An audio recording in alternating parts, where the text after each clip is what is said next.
Cultiva tu mente no es un podcast de superación personal. Es un podcast de salud mental. Hoy los acompañaremos en este viaje de historias Natalie Salas y Yamit Sanabria. Bienvenidos.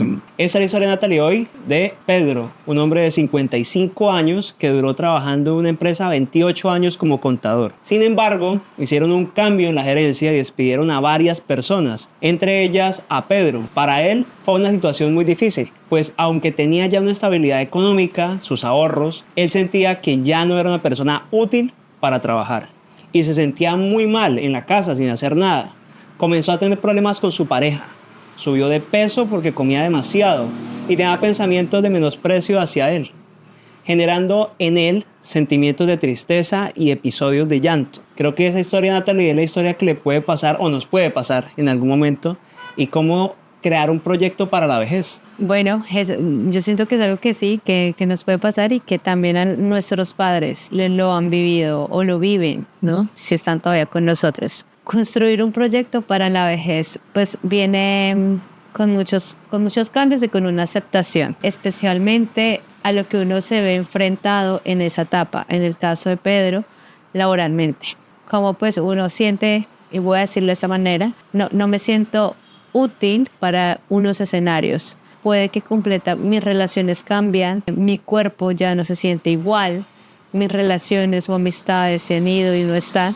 Y ahí empieza todo un proceso de transformación, ¿no? Que está asociado con la aceptación. Yo siento que nosotros debemos también prepararnos para nuestra vejez, cuidarnos, cultivar esas relaciones, nuestro cuerpo, nuestras prácticas y el valor que le damos también a ellas. Además de esto, lo que representa, voy a hablar en el caso de Pedro, pues perder su trabajo y aceptar que abruptamente ya empiezan unos cambios en su estilo de vida. Creo que tenemos una sociedad también que ha ligado el tema de la vejez con la incapacidad. Creemos que es un vínculo directo y allí hay un error grandísimo, porque existen personas adultas mayores que cuentan con una gran experiencia y que desaprovechamos porque creemos que ya no pueden ser tan eficientes como una persona joven. Yo veía hace un poco un caso en una ciudad en la cual tuve la oportunidad de estar para consultar a unos cuidadores de carros en las vías de tránsito públicas y eran personas que oscilaban de los 60 a los 70 años de edad y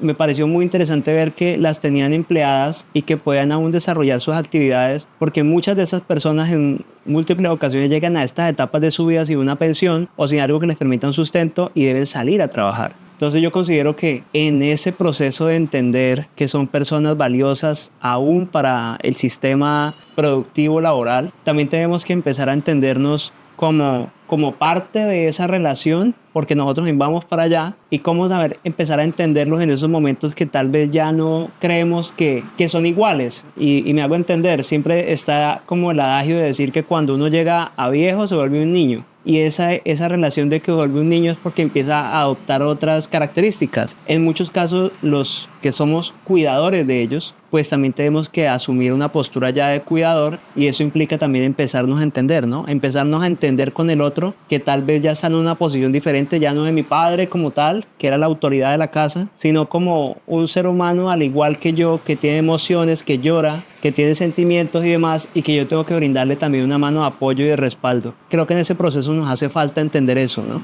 Sí, bueno, igual tú ahí fuiste clarísimo en todo, ¿no? En las condiciones necesarias para nuestra vejez, que no solamente depende de nosotros, sino también de todo nuestro entorno, ¿no? Pues para decir, llegamos a los 60 años, pero todavía somos unas personas que trabajamos. La relación con nuestros padres, claro que se transforma, por supuesto que cambia. Ya no es, bueno, el papá siempre querrá cuidar en esas formas de cuidado cuando existen los cuidados, pero ya hay que reconocer ciertos cambios fisiológicos donde los hijos ahí esa balanza empieza a cambiar un poco, ¿no? Pero eso depende mucho de la relación que se tenga entre padres e hijos, las formas de cuidado que ellos llevan y las formas en las que ellos han construido la relación de sí, el ser cuidador. Aunque esto es el tema de los cuidadores tienen es otro espacio, ¿no? Es otro tema realmente porque esto está asociado bajo otras cargas, responsabilidades, ¿no? Distinto a cuando acompañamos los cuidados de nuestros familiares. Creo que el hombre proveedor de la casa, que siempre ha llevado el mercado, que siempre ha pagado los recibos, que siempre ha estado al frente de todo, y llegar a una etapa en la que tal vez se sienta que ya no tiene ese rol dentro de la familia, también causa ciclos de depresión. Para no caer en esos ciclos de depresión, hemos hablado de muchas alternativas, pero creo que la principal es empezar a entender esas nuevas dinámicas dentro de la familia. Entender esas nuevas dinámicas dentro de las familias es de construir unos imaginarios de autoridad, de construir unos imaginarios en los cuales cada quien ocupa un lugar hasta en la mesa, y eso tiene que ver también con las nuevas formas de interpretar esa etapa de la vida en la cual tal vez ya no somos tan capaces de desarrollar ciertas actividades, pero que también tenemos que estar alerta cuando se presenten estos ciclos a veces que vemos mucho en muchos sitios de depresión asociados a llegar a una edad adulta donde ya uno no se siente tan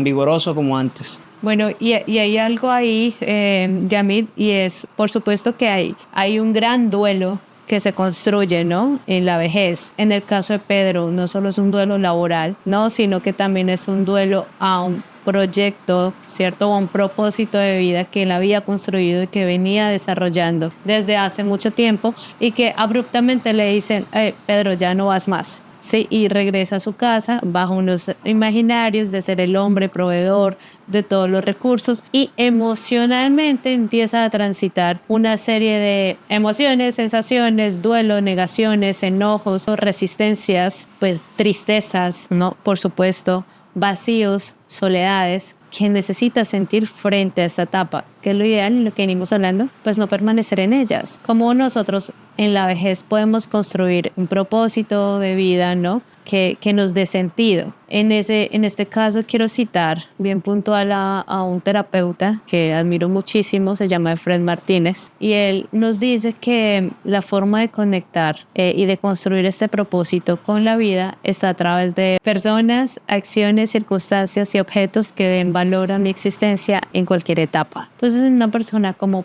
Pedro, ¿cierto? Aquí démosle un lugar a él, especialmente es empezar a generar una conexión con las personas que tiene al lado, ¿no? En la vejez se ve mucho la soledad, ¿no? Y los vínculos o fallecen o empiezan a deteriorarse un poco más. Entonces uno puede buscar nuevas formas de relacionarme en la vejez, ¿no? Y de construir vínculos, acciones. Yo sé que mi cuerpo no tiene la misma energía que tenía a los 20, a los 30, a los 40, a los 50, pero sí está demostrado y comprobado que hay acciones y actividades que pueden generar y darme un sentido en una práctica, o sea, que sí puede trabajar, o también prácticas en la casa, o que uno dice realmente quise pintar, construir, hacer o deshacer, bueno, todas las prácticas, circunstancias, y las circunstancias están presentes en la forma en la que conectamos con la vida y celebramos, ver películas, música, los cumpleaños, las navidades, la forma de celebrar los momentos que todavía puedo tenerlos, estar vivo, y objetos con los que yo puedo conectar realmente. Iba a decir montar bicicleta, pero si a una edad no puedo montar bicicleta, salir a caminar, ¿cierto? Mis tenis se convierten toda la ropa que tengo se convierten en objetos valiosos para yo llevar a cabo ciertas acciones. Entonces es aprender a aceptar los cambios que se empiezan a presentar en la vejez, aprender a soltar esto, vivir los duelos que sea esté atravesando, enfermedades que llegan también, que nos tocan la puerta, y cómo aceptamos que empiezan a hablar el cuerpo, y atender realmente todos esos procesos que llegan en esa etapa, sin pensar atrás, sin pensar en una posibilidad de morir, sino quedarme aquí en el presente y en el ahora. Creo que algo fundamental allí para finalizar es, en pandemia vivimos muchos fenómenos de salud mental porque teníamos parejas que se veían eventualmente porque los dos trabajaban. Entonces terminaron viéndose todos los días y empezaron a ver con quién realmente estaban conviviendo. Pasa mucho también en las personas adultas cuando se pensionan, o en el caso de Pedro cuando lamentablemente pierde su empleo, que llega al hogar y se encuentra con una relación todos los días, a toda hora, con su esposa